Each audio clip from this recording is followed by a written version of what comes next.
नमस्कार, मैं नरेंद्र स्वामी, आप देख रहे हैं केटीआर वॉइस। मैं एक बड़ी खेतरी वासियों के लिए बड़ी खुशी की बात बता रहा हूँ कि बांसशाल में जो पुरानी सभ्यता के अवशेष मिले हैं।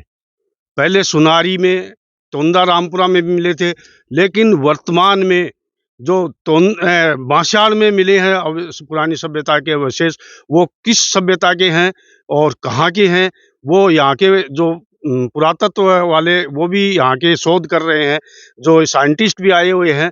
तो कहीं न कहीं पूरा पिछले 1 महीने से यहाँ लगे हुए हैं। हम उनसे भी आपकी जानकारी करवाएँगे, भई किस तरह से ये जाँच कर रहे हैं, कौन-सी सभ्यता के मिले हैं और कौन-कौन सी चीज़ें मिली हैं।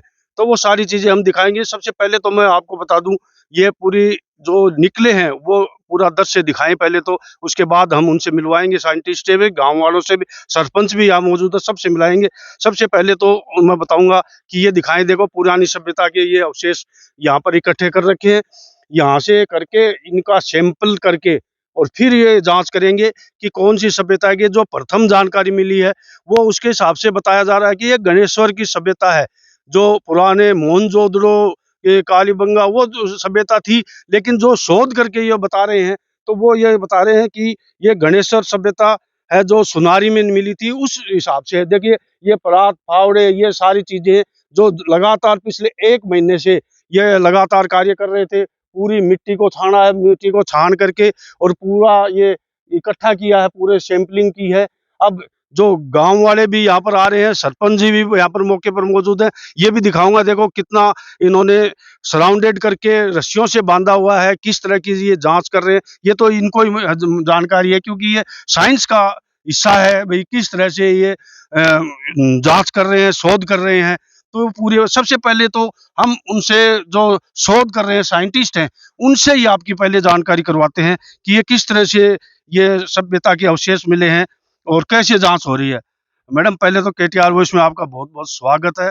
आप पहले तो अपना नाम बताइए, कहाँ से हैं और किस तरह से ये कार्य कर रहे हैं? मेरा नाम ईशा प्रसाद है। मैं symbiosis school for liberal arts, symbiosis international university Pune से हूँ। हम यहाँ पे इस खेतरी रीजन में हम पिछले 4 साल से सर्वे कर रहे थे और उस सर्वे में हमें बांसियाल गाँव सबसे पहले मिला था और यहाँ से हमें जो ठेकरिया वगैरह हमें ज़मीन पे मिलती है, उनके हमने पढ़ाई की थी। जिससे समझ में आया था कि ये बहुत पुराना गाँव है और इसलिए इस बार हमने उसकी खुदाई का काम शुरू किया है। मैडम, प्रथम दृष्टया तो ये लग रहा है कि कई चीज़ें मिली हैं। वो कौन-सी चीज़ें हैं जो आपकी जाँच का विषय है? भई कौन-सी सभ्यता है? तो ये गणेश्वर जोधपुरा सभ्यता का भाग है। तो गणेश्वर जोधपुरा सभ्यता आप लोगों ने उसके बारे में सुना होगा, कुछ 4 साढ़े 4 हज़ार साल पुरानी सभ्यता है ये, हड़प्पन सिविलाइज़ेशन के समय की थी। जहाँ हम लोगों ने जब यहाँ पे खुदाई शुरू की है तो हमें बहुत सारी पॉटरी मिल रही है। पॉटरी के ऊपर अलग-अलग तरह के डिज़ाइन हैं, पेंटिंग है, स्लिप है, तो वो हमें यहाँ से मिल रही है। हमें जानवरों की हड्डियाँ मिली हैं यहाँ से और कुछ-कुछ अलग-अलग तरह से उन जैसे लोग रहते थे पहले के ज़माने में, वो मिल रहा है। उसके अलावा हमें कॉपर के कुछ वस्तुएँ मिली हैं, हमें बोन टूल्स, हड्डियों के औज़ार मिले हैं, हमें पत्थर के औज़ार मिले हैं, मनके मिले हैं, ये सारी अलग-अलग चीज़ें हमें मिली हैं यहाँ से। अब ये तो मिल गए, लेकिन आगे पिछले 1 महीने से तो लगातार लगे हुए हैं। जी। आगे की क्या जाँच रहेगी? किस तरह से कार्य चलेगा? तो अभी हम कुछ दिन और यहाँ पे इसकी खुदाई कंटिन्यू करने वाले हैं। उसके बाद जो भी हमें सामान वग़ैरह मिल रहा है, वो हम पहले तो इसे वापस लेके जाएँगे पूना और उसके बाद फिर अलग-अलग लैब में भेजा जाएगा इसकी जाँच करने के लिए। तो जैसे हड्डियों को अलग लैब में भेजा जाता है, हम सॉइल सैंपल्स अलग लैब में भेजेंगे, पॉटरी अलग लैब में भेजेंगे। तो फिर हमें पहले के लोग कैसे रहते थे, क्या खा रहे होते थे, वो सारी चीज़ें हमें वहाँ पे फिर उसकी जाँच करके समझ में आएगा। लोगों में बड़ा ये एक विषय बन गया है कि इतनी सभ्यता के अवशेष बांसशाल में, गाँव में, और इतनी दूर से आके शोध कर रहे हैं या जाँच कर रहे हैं, जो भी है। लेकिन ये बड़ी सभ्यता आने वाले समय में क्या यहाँ बड़ी सभ्यता के अवशेष मिलने की संभावना है? हाँ, यहाँ पे इस रीजन में पहले से हमें उस सभ्यता के साइट्स आर्कियोलॉजिकल साइट्स मिल रहे हैं। तो ऐसी बहुत संभावना है कि और दो बहुत सारे अलग-अलग गाँवों में इस तरह के साइट्स हों, जहाँ पे ये पुराने अवशेष मिलें। तो ये भी इन्होंने बताया कि पूरी संभावना है कि यहाँ बड़े अवशेष भी मिले। और भी यहाँ सरपंच जी हैं।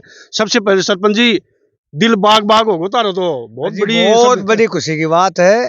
पूरा गाँव में खुशी का माहौल है। महिलाओं के जेंट्सों के, बच्चों के, सबके खुशी का माहौल हो रहा है सब।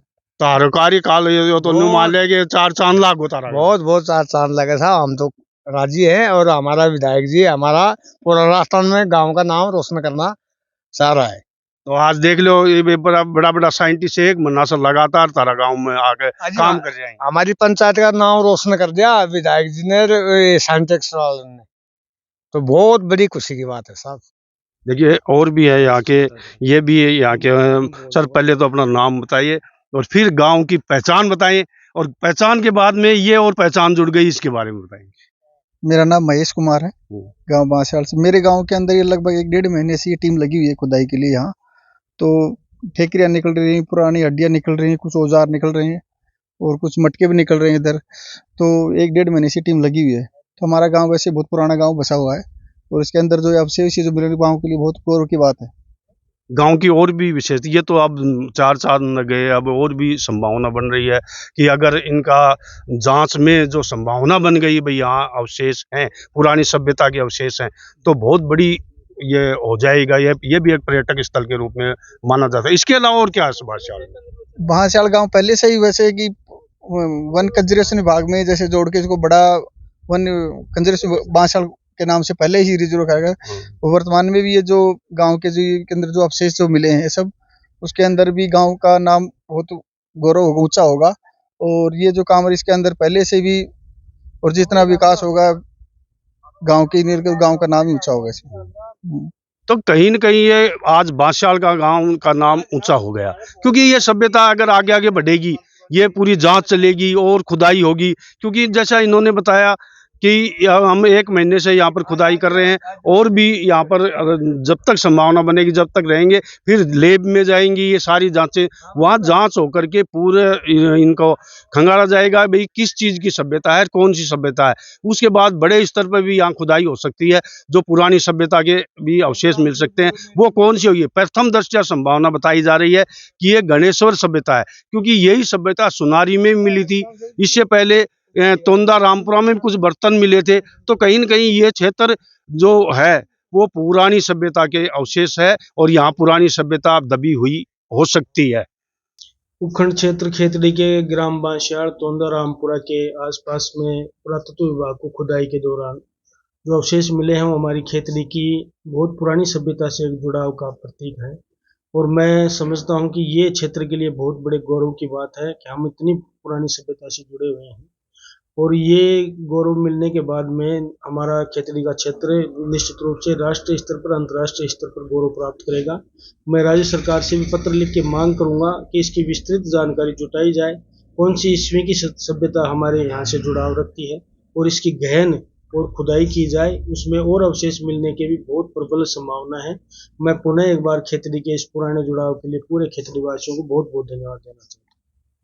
मैं ये कहना चाहूँगा कि बांसवाल के लिए ये बहुत ही भविष्य के लिए उचित एक वो है कि यहाँ पुरातत्व विभाग को वो सब चीज़ें मिली हैं जो पुरानी सभ्यताओं में होती थी। और चूंकि बांसवाल अभी पिछले 10 साल पहले वर्ल्ड सेंचुरी बना था, और अभी मैं बांसवाल गांव में, जो कि मेरा अपना गांव है, मेरे घर पे बैठ कर के ही आपसे बात कर रहा हूँ। और खेतड़ी के लिए, बांसवाल के लिए भविष्य में विश्व मानचित्र पे इसको पर्यटक के रूप में और उन्नति करने के लिए पैरामीटर्स पूरे करने जा रही है, और एक दिन ये वर्ल्ड में जानी जाएगी वर्ल्ड सेंचुरी के नाम से, और पुरातत्व विभाग को जो मिले हैं अवशेष उनके कारण।